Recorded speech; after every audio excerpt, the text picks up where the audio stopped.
अरे निकला अरे सारे उठ भूकंप आ गई लड़ सा गई अरे सारे कुमकल ना खत्म नो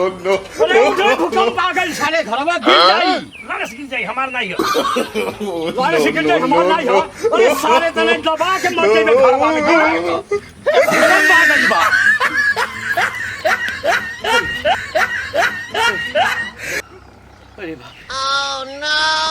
भूकंपवा कहां बा अरे उ तो चल गइल हैं चल गइल चल गई हम देखबो नहीं कहीं नहीं चल गई तब ते हमके काहे के जगौले हो हैं अरे तोरे गलती से हमार बिया टूट गई है अरे बकलो लवा कैसे बियाह करत रहले है अरे हम बरमाला ओकरे गले में डाल दिले नो गलही वाली रहल तब लेते हमके जगा दिले नो करोड़पति बन गए लेकिन तोरे वजह से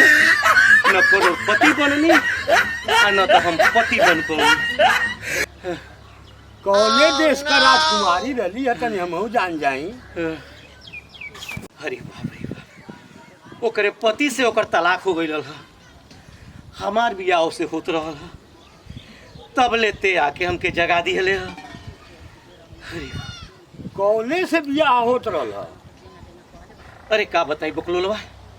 काली काली आँख रहल गोरे गोरे गाल रहल होठ रसीला रहल अरे वो विश्व सुंदरी अरे विश्व सुंदरी अरे ओकर कौनो नाम बा कि बेनाम कह ओकर नाम सुनबे ना तोर पिछुआरा फट जाए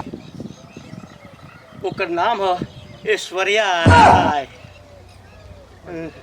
इंसान बहा बहन नियर बा हाँ ते यही जा सूत रहो हाँ अब सूत के बियाह कह ले तो साथ तो बियाह हो नो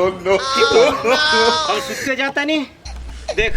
चाहे भूकंप आई और चाहे सुनामी जगह मत हमार बियाह हो जाए हे